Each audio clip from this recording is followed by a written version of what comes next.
they've all exited the aviation market, sir. So we have to create a balance. Now, if you see, we create so much pressure on the airlines that they totally are not in a situation to run, then we don't have any planes to run only. So we have to create a balance, and that is the balanced approach that the ministry is also looking at. Where there is a balanced approach, the airlines also shouldn't misuse or take advantage of the position of the passenger. And also at the same time, we are creating a level playing field so that the airlines also operate at a certain stage in the country. But on the directions of Speaker sir, also last time when there was a discussion on this, he said, why don't you meet the airlines? And we are doing it from the ministry, sir. We are having meetings with the airlines industry, and we are trying to ensure that there is no misuse or there is no disadvantage for the passenger here. And especially I would like to mention in the House also, because a lot of people have raised this issue across the benches, sir, and even Speaker sir has also taken cognizance of this. So we are thinking, sir, of setting up an online mechanism to take in grievances from not just the MPs, from also the public. And we'll put up a team in the ministry which is going to specifically look about these issues where they feel undue advantage has been taken or unnecessarily some unreasonable hike has happened in airfares. Whenever there is an issue like this, we're going to create an online system which will take care of the grievances. You can put in your grievances, and with timely response, we are going to address this one, and we are going to make sure that there is no undue advantage that has been taken by the passenger. And this much I want to tell the honorable members of this House, sir. And other than this, one important scheme that has been brought in by Honorable Prime Minister, I would like to mention it to the House again, sir, which is the RCS scheme. RCS Udan scheme was a total game changer for the civil aviation market in the country. And we should all be proud by the great vision Honorable Prime Minister Narendra Modi ji had to create this scheme back in 2016 itself, sir. And I take great pride in talking about this RCS Udan scheme, which is Regional Connectivity Scheme, Ude Desh Ka Aam Nagrik. And some of the success stories this has created.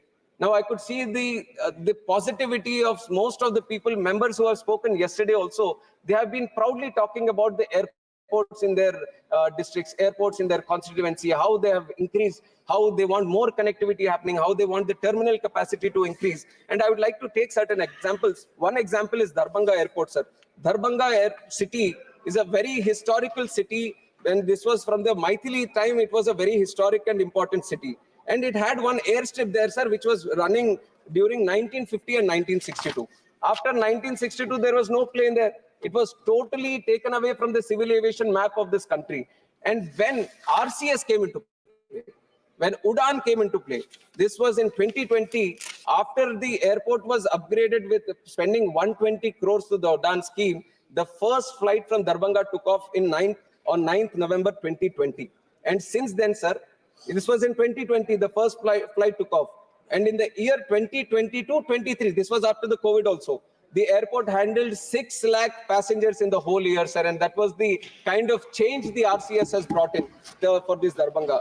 And Jharsuguda Airport, there was no airport in Western Odisha. And there was a huge interest for all the people from Western Odisha that we should have an airport. Before 2014, before this RCS scheme, there was nothing which was addressing this issue.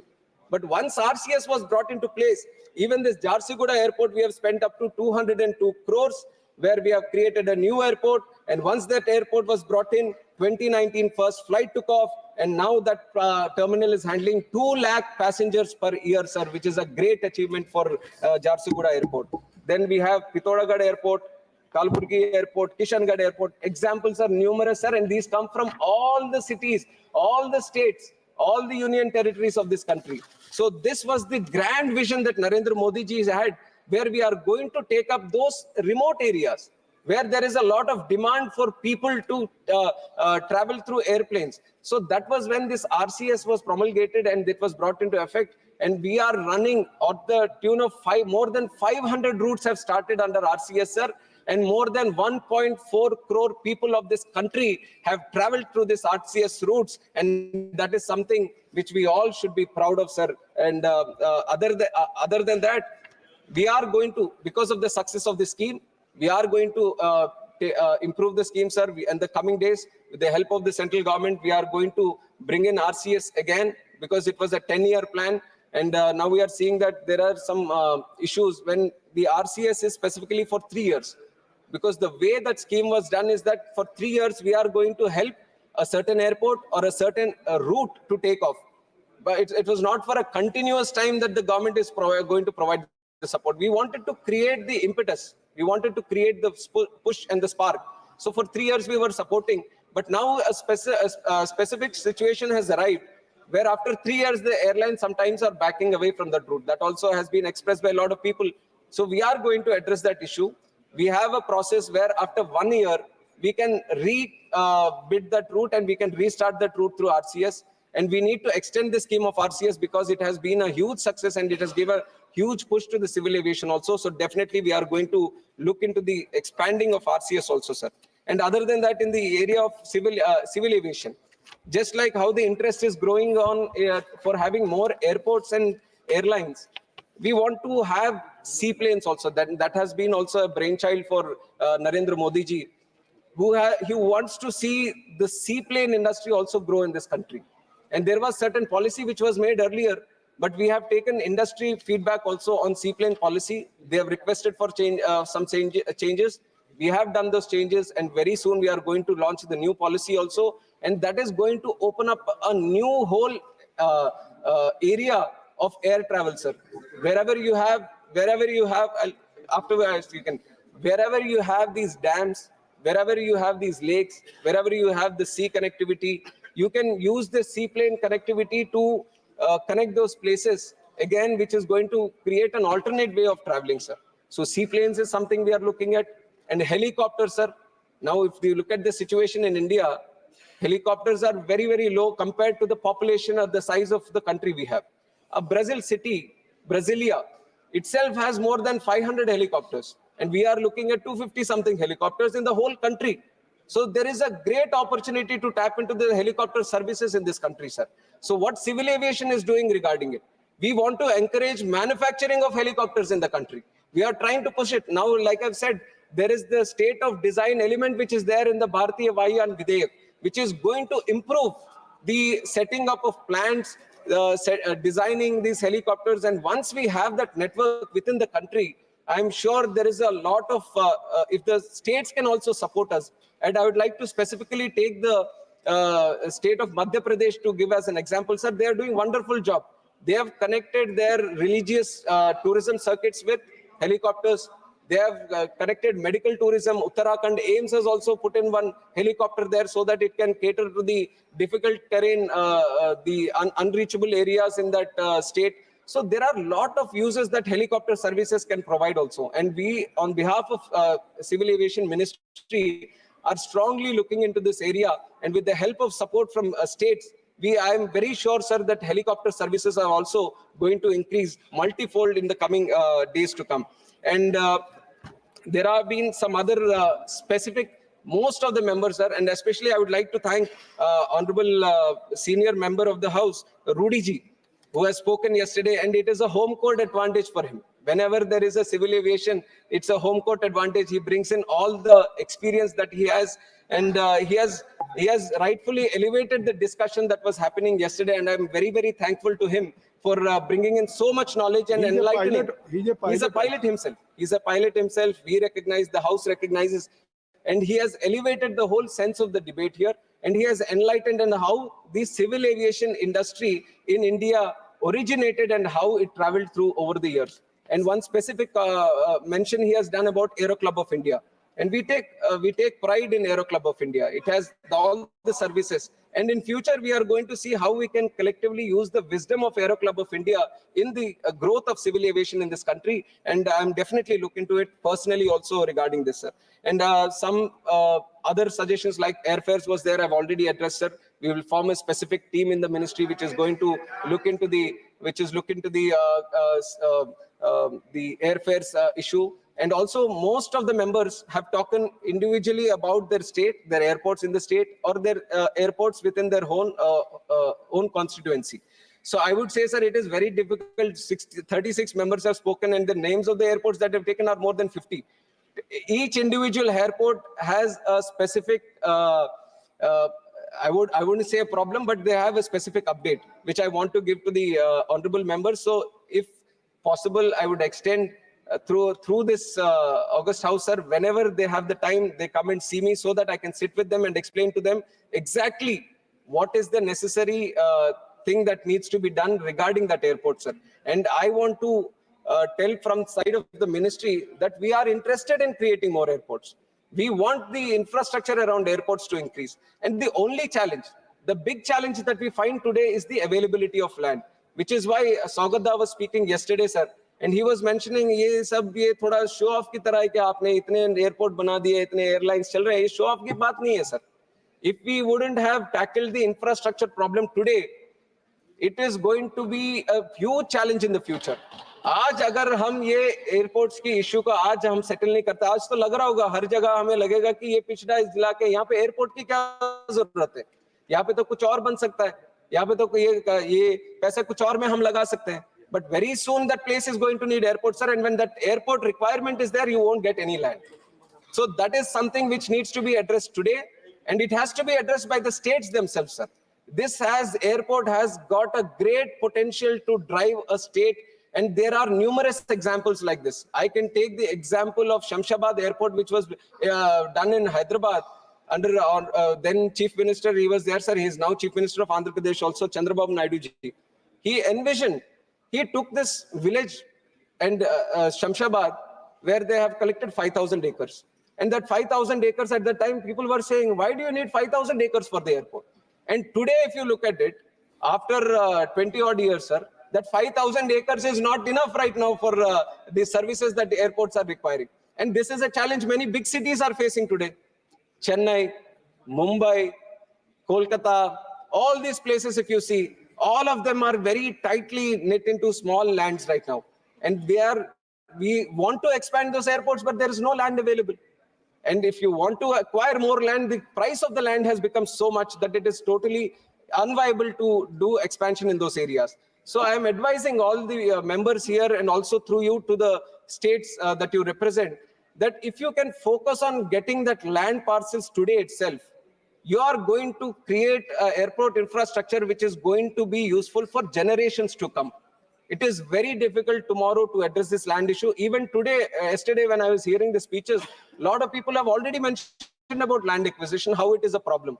Right now only, if you want to take those areas for airport development, there is a lot of land acquisition problems just like anywhere else. So we have to tackle this problem, sir. And from our side, whatever support is needed from the central government, we are going to provide just like we have done for the last 10 years. And we are committed to improve the airport infrastructure in this country under the leadership of Honorable Prime Minister Narendra Modi ji. And that is our commitment to all the states. Patna Airport also, Honorable Member has spoken about it. Whatever state, see, the state land is with the state right now. And whatever land the state provides, the way we approach it is we first give the site clearance. We do an inspection, thorough inspection. Can an airport come here? Can it be viable? Can the flights land there? Is the site in such a way that can we build a proper runway there for big flights, wide body flights, narrow body flights? So all this survey we do and we give a site clearance. Once that is done, you go into land acquisition and in principle. So wherever you have a request of a new airport, so if there is a land parcel available or if there is an airstrip available, there has already a lot of research done from the Ministry of Civil Aviation. But in the case there is no update for you, you can hand over to me again a request for that specific place. I will give you a specific update on what that site, the status of that site is. And with the cooperation from the state and central government, I can assure you if everything goes perfectly, then we can very soon build an airport in that place. So don't restrict yourself. If you have any place in mind, please let me know so that I can get it inspected. And I'm going to provide all support from the ministry so that we can build airports there. So that was regarding the airport, individual airports, and especially during connectivity. For connectivity also, there have been a lot of requests. We have an airport now, we want to improve on the connectivity. Now again, connectivity is a market-driven exercise that is being done by the airlines. We don't have a specific rule saying, or we don't have the specific power to say to the airlines, ki, Acha, you just have to start this route from today. But through RCS, we have done a bidding process where these unconnected routes or unserved airports, underserved airports, they are all given certain viability gap funding so that the unconnected airports are connected. So in that sense, if there is any airport which comes under the RCS category, then definitely we are going to provide the support and ensure that proper connectivity is given. And all other requests that you have, let it be for domestic flights or international flights. And even though that is not the direct responsibility of the government, we are trying through a favorable way to push the request to the airlines so that they can be considered as and when there is a possibility of considering them. Sir, these are some of the main issues that were mentioned yesterday. And other than this, sir, I think any issue from any member that has been raised, and especially Saugadda, he's not here. But one thing I take objection from what he has said, sir. Buddhist circuit. Sir, your Buddhist circuit is also there, and we are definitely going to sit with the state government and do it, sir. And also, if Honorable Speaker sir was there, I would have told him also we have given site clearance for Kota Airport, where he has been very strongly pursuing from his side also. And sir ये शुरू होगा तो सारे का एक एक आ जाएगा, मैं अलग से दे दूंगा सर, सबका अलग से दे दूंगा.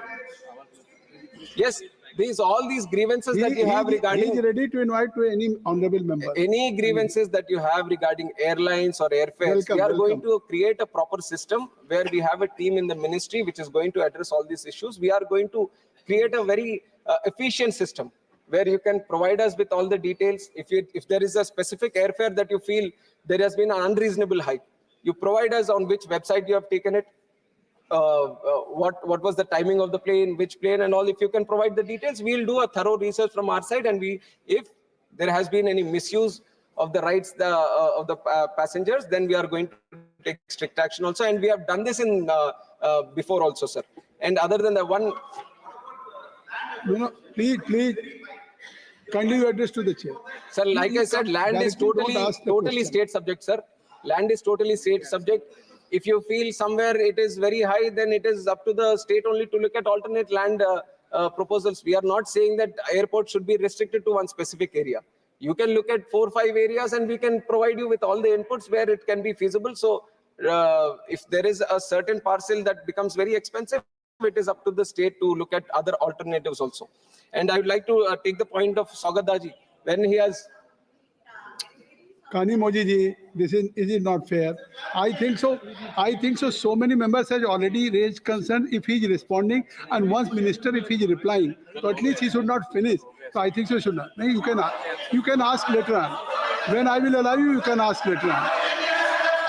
Sir, I will say that I'm very, very accessible to everyone, sir. Any request that they have, I'm willing to meet anyone at any time that they specify. I'll give them proper update. You take a cognizance of Kani. Yes, Thoothukudi Airport, sir, definitely we take.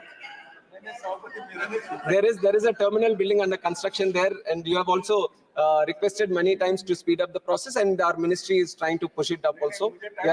And Mumbai may be here, sir, Navi Mumbai Airport, which is a game changer airport for the whole Mumbai city. And that a lot of people have expressed concern on when it is going to open. It's been going on for a long time. But I personally visited that airport. I've taken a review, sir, and we have given a strict deadline that by April 1st, the first flight has to land and take off from that place. And we are ensuring that they stick to their deadlines.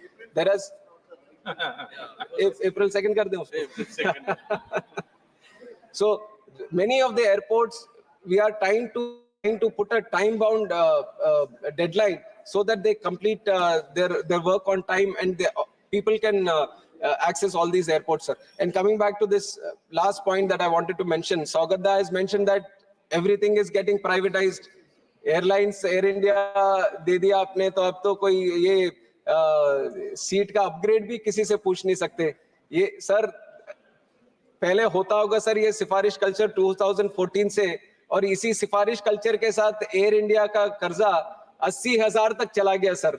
उसी के वजह से ये नुकसान हुआ. Air India पूरा हमें छोड़ना पड़ा.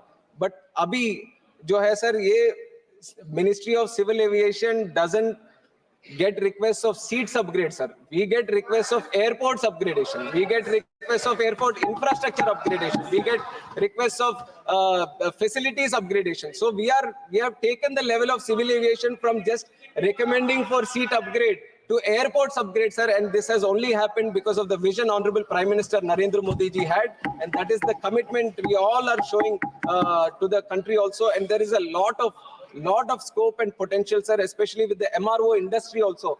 And I've replied in one of the answers, the growth, especially from $2 billion industry in 7 years, we are going to hit $4 billion industry in MROs, which also has a great potential for job creation in this country, sir. So a lot of different sectors in civil aviation are being looked upon, and this Bharatiya Vayan Videyak encapsulates all of them and gives a good direction, and it harmonizes all the SARPs that have been set by ICAO, which is a United Nations agency for civil aviation. And we are globally trying to maintain a top standard where we just don't operate within ourselves, but we set standards for the whole world itself. So we are looking at a very promising sector in civil aviation, sir. And I would like to personally thank Honorable Prime Minister Narendra Modi ji, who has given the responsibility of handling civil aviation at a very young age, sir. I didn't have any expertise on the civil aviation, but he had the confidence on the young member of this country, sir. He has the vision that if it is in the hands of a young minister, then it is definitely going to go very high. So that is one thing I want to thank Honorable Prime Minister and also our leader, Chandrababu Naidu ji, for giving me the opportunity. And on behalf of me and also our Minister of State, Muralidhar Mohal ji, we are both young ministers here, sir. And we want to do a lot of good things for civil aviation. And we have received the support. Yesterday, people who are speaking from both sides, they've all given a lot of support and they've all encouraged us as young ministers from both sides. So all on behalf of the Ministry of Civil Aviation, I would like to thank all the members from each side, everyone who has shown support to us. And with this kind of support that you are giving to the Civil Aviation Ministry, we are sure that we are going to reach #1 in the domestic aviation market in the whole world. And that is still our commitment. And while I say that is our commitment, we are going to ensure that in whatever we do in this Civil Aviation Ministry, it is going to be addressed as Civilian Aviation Ministry. Civilian is going to be the topmost priority for us, and that we are going to ensure, sir. And for that, this bill plays a very important role, Bharatiya Vayan Videyak. And I request the whole House, just like they've supported through their speeches yesterday, in the passing of this important bill, which creates and gives a new direction for the civil aviation industry in the country. And with these words, I thank you once again for giving me the time. Thank you very much, sir. Kani Modi ji. I think so. Kani Modi is satisfied now. You are satisfied now. प्रश्न यह है कि विधेयक पर विचार किया जाए. जो सदस्य इसके पक्ष में हैं, वो हाँ कहें. जो सदस्य विरोध में हैं, वो ना कहें. मेरे विचार में निर्णय हाँ वालों के पक्ष में हुआ. हाँ वालों के पक्ष में हुआ. विधेयक पर विचार करने हेतु प्रस्ताव को स्वीकृत किया जाता है. अब सभा विधेयक पर खंडवार विचार करेगी. प्रश्न यह है कि खंड 2 विधेयक का अंग बने. जो सदस्य इसके पक्ष में हैं, वो हाँ कहें. जो सदस्य विरोध में, वो ना कहें. मेरे विचार में निर्णय हाँ वालों के पक्ष में हुआ. हाँ वालों के पक्ष में हुआ. खंड 2 विधेयक का अंग बना. श्री एन.के. प्रेमचंद्रन जी, संशोधन संख्या 5. Sir, Are you moving? yes, sir, I am moving amendment number 5. That is, DGCA's authority is being entrusted with another officer. My amendment is that officer should be not below the rank of a secretary of the government of India. Please accept it. Okay. प्रश्न यह है कि Shri NK. Premachandran द्वारा प्रस्तुत संशोधन संख्या 5 को स्वीकृत किया जाए. जो सदस्य इसके पक्ष में हैं, वो हाँ कहें. जो सदस्य इसके विरोध में, वो ना कहें. मेरे विचार में निर्णय ना वालों के पक्ष में हुआ. ना वालों के पक्ष में हुआ. संशोधन अस्वीकृत हुआ. श्री डीन कुरियाकोस जी, संशोधन संख्या 6 और 7. श्री एन.के. प्रेमचंद्रन जी, संशोधन संख्या 8. Sir, Sanso Sankhya 8 is also same. That is, it is not below the rank of the additional secretary to the government of India in the same clause. I am moving it. प्रश्न यह है कि Shri NK. Premachandran द्वारा प्रस्तुत संशोधन संख्या 8 को स्वीकृत किया जाए. जो सदस्य इसके पक्ष में, वो हाँ कहें. जो सदस्य इसके विरोध में, वो ना कहें. मेरे विचार में निर्णय ना वालों के पक्ष में हुआ, ना वालों के पक्ष में हुआ, संशोधन अस्वीकृत हुआ। प्रश्न यह है कि खंड 3 विधेयक का अंग बने। जो सदस्य इसके पक्ष में वो हाँ कहें, जो सदस्य विरोध में वो ना कहें। मेरे विचार में निर्णय हाँ वालों के पक्ष में हुआ, हाँ वालों के पक्ष में हुआ। खंड 3 विधेयक का अंग बना। श्री एन.के. प्रेमचंदन, अमेंडमेंट संख्या 9। Sir, there is also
माननीय सभासदों, माननीय सभापति जी,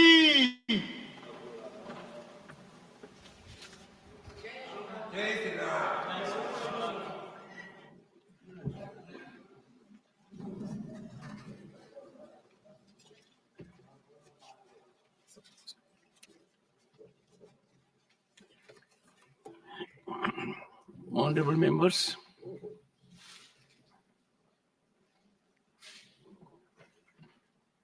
after the lunch recess, the House was adjourned thrice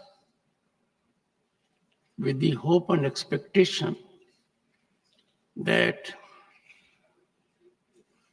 the opposition members who walked out on an issue that had been cordially resolved in my chamber in the presence of leader of the opposition, Shri Mallikarjun Kharge ji, and honorable member, Shri Ghanshyam Tiwari ji. Both the members in my presence, in my chamber, had the occasion with their experience of decades in parliamentary theaters, parted company as friends.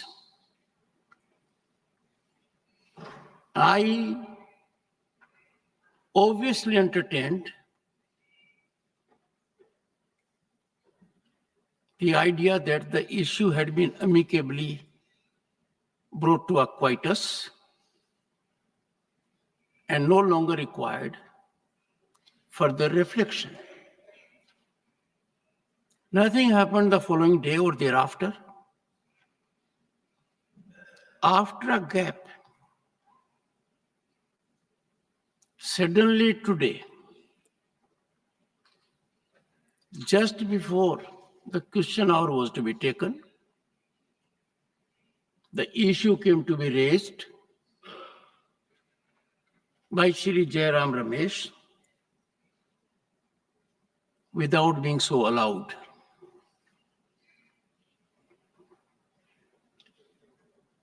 I then indicated if there be an issue still, I would have the matter further taken up in my chamber. This led to a scenario to which the entire House has been a witness, and very senior members, including the former Prime Minister, Sri S.D. Devgowda, had the occasion to express feelings, anguish. I adjourned the House with this in mind, that this House functions optimally when all segments of the House are present. As every member of the House has taken an oath under the Constitution and is ordained to serve the people at large. The three adjournments, unfortunately, did not evoke expected response. I would continue to work towards securing participation of the members so that they get an opportunity, perform their constitutional duty, use their energy and expertise and exposure to serve people at large for welfare of Bharat, home to 1/6 of humanity. I appeal to the members who are not present here out of a decision taken and reflected in the House by their walkout to deeply introspect and deliberate within themselves, taking into consideration the glorious tradition the upper house, the House of Elders, has had all throughout, and the expectation the people have for the imprint members of this House how to live for the development trajectory of the nation. While the House was being adjourned, I had the occasion to see the reaction of the members outside on various TV channels. I wish to inform the people at large that out of respect for this institution, out of respect for the dignity of every member of this House, I have taken due care and caution to ensure that a behavior, a conduct that is not becoming of a member of parliament does not get traction beyond the temple of democracy. And therefore, the Sansad TV, which has with it all that happens in this House, was being subjected by me to this self-regulation. Finding that narratives are sought to be set afloat, and something which cannot be sanctified, something which cannot be based on fact, it is spoken by members who have some experience. I would be taking recourse to ensure people of the country come to know of the reality. While I hold every member in high regard and have no personal issue with anyone, I am deeply hurt at the intemperate language without any premise, going to media, getting traction, and I'm sure everyone in the country will focus on what will be made available. My chamber of chairman of the Council of States, the House of Elders, the upper house, has been labeled that something that happens there is closed door. A disinformation that what I discussed with Mr. Tiwari was only with him. If a truth takes wings, nation blossoms. If untruth, something which is far distant from truth, gets traction, it is bothersome. Our resolve to ensure that the sacred precincts of Rajya Sabha be not allowed to be a ground for destabilizing democracy. This has been expressed by all the members, is welcome. I have therefore no doubt that my appeal to the members who are not present today will persuade them to soul search, engage in introspection, think about their duty to the nation, take into consideration their oath under the Constitution, and prepare for vigorous participation in a constructive manner in forthcoming sessions. During off-session, I would continue working, trying to reach out every member, ignoring the deep hurt I have suffered, as call of duty is above any personal injury or feelings. I would urge each one of you also to please reach out the members of this house you can, so that we all in this house on some issues of national importance, get bipartisan, rise above party interests, and send a message to the country and the world at large that this country, having the most vibrant, functional democracy, a country that is mother of democracy, a country that is oldest and largest democracy, will continue to be hope for the entire world. With these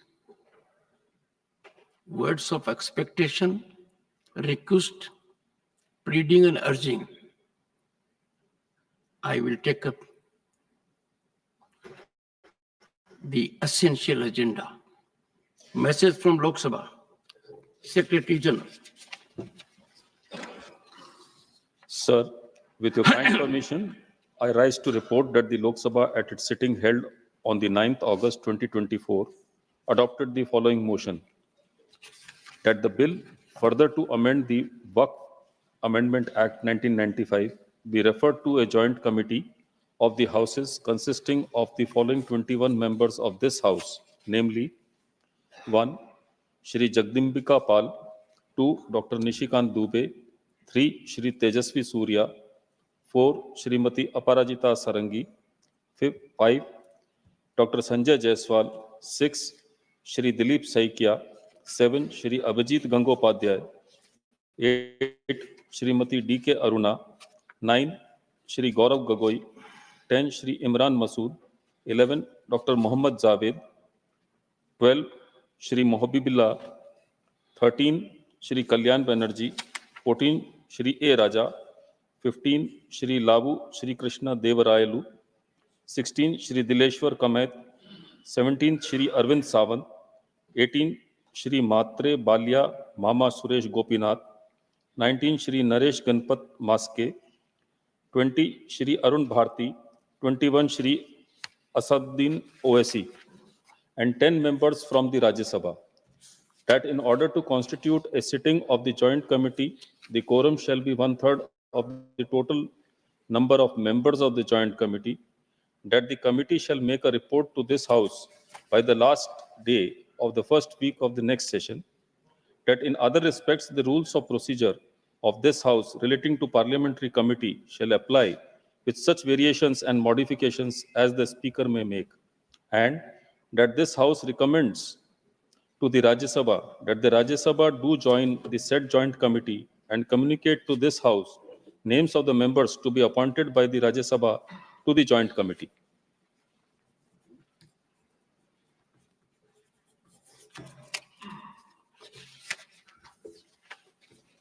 Shri Kiren Rijiji to move a motion for nomination of members to the Joint Committee on Waqf Amendment Bill 2024.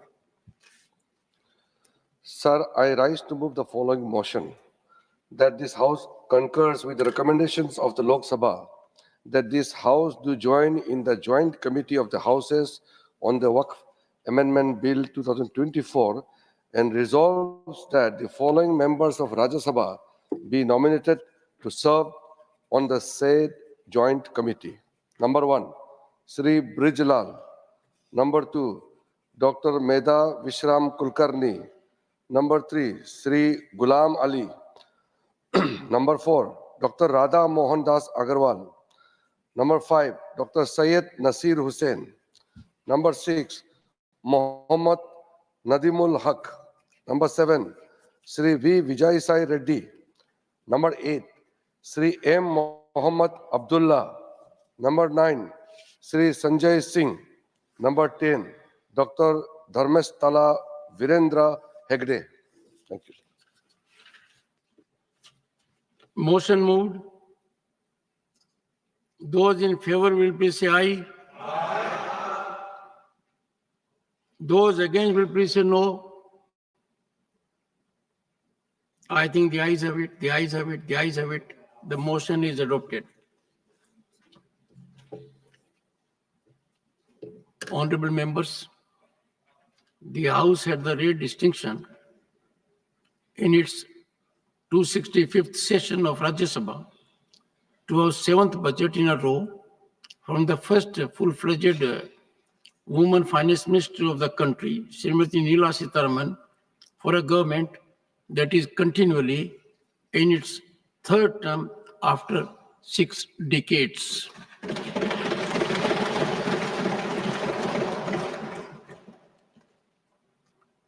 There was insightful discussion on the union budget 2024-25 that lasted for 21 hours and 48 minutes. There was effective participatory discussion as regards three important ministries: the Ministry of Agriculture and Farmers Welfare, Ministry of Housing and Urban Affairs, and Ministry of New and Renewable Energy. Minister of External Affairs, Shri S. Jaishankar ji, made a statement in the House on the situation in our neighboring country, Bangladesh. Overall, the House functioned for 90 hours and 35 minutes.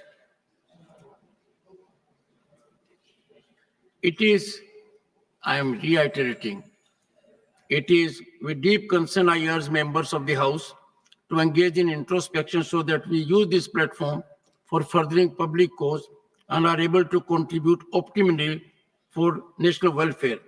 I am sure the members of the House, with their huge experience, exposure, talent, and intellect, will expend their energies in the upcoming sessions for larger public good, exemplifying discipline worth emulation by people at large.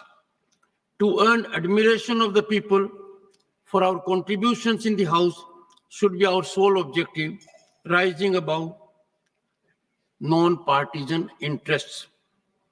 My efforts to reach out to each one of you so that every member is enabled to fully contribute in the sacred temple of democracy would continue. My efforts have borne fruits, but not on expected lines so far. I would continue to strive in this direction, notwithstanding the setback or hurtful comments, to seek cooperation of members and secure their participation in the House constructively and meaningfully in the service of the nation to which all are committed and committed by oath under the Constitution. I extend my appreciation to the Honorable Deputy Chairman, Sri Grievance ji, who has always been around with real counsel, advice, suggestions, and impactful contributions.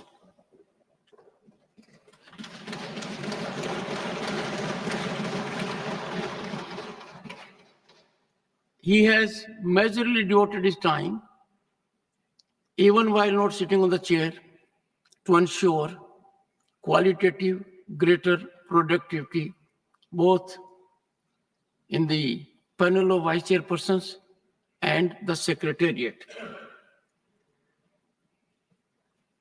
A sense of gratitude for panel of vice chairpersons that continues to have gender equity, for assisting the chair in conducting the proceedings of the House, thereby enabling many new members to get a novel experience.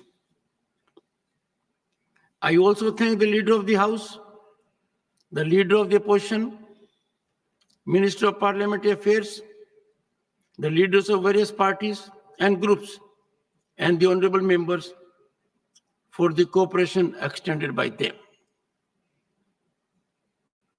I wish to dispel the perception the House proceedings being contrary, our interaction in my chamber was one of cooperation, involvement, and effective exchange, where I had the occasion to take into consideration the varied requests they made on various issues, enabling members for wider participation to their great satisfaction. I acknowledge the untiring efforts of the Secretary General, who, while the session is there, works virtually 24/7, giving me no occasion to remind him even once what I have told him to perform. His team of dedicated officers and staff has ensured that the session runs smoothly, and a word of appreciation from the chair for all of them.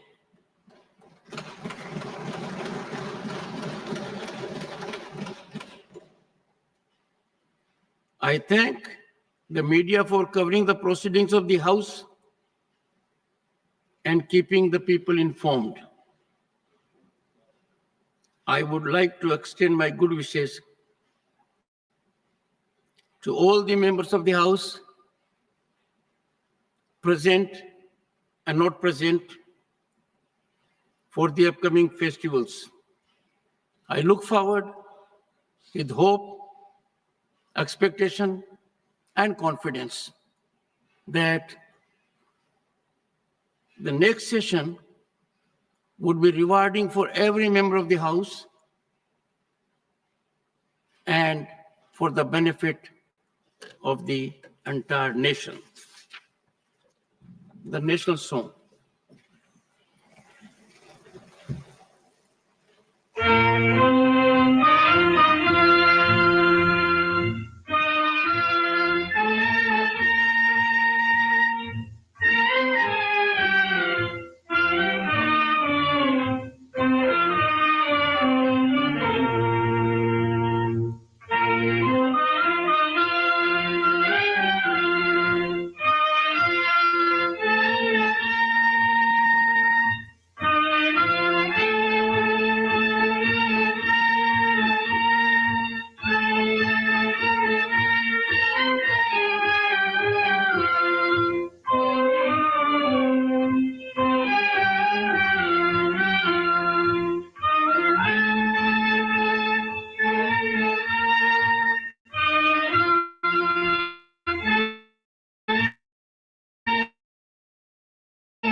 The House stands adjourned.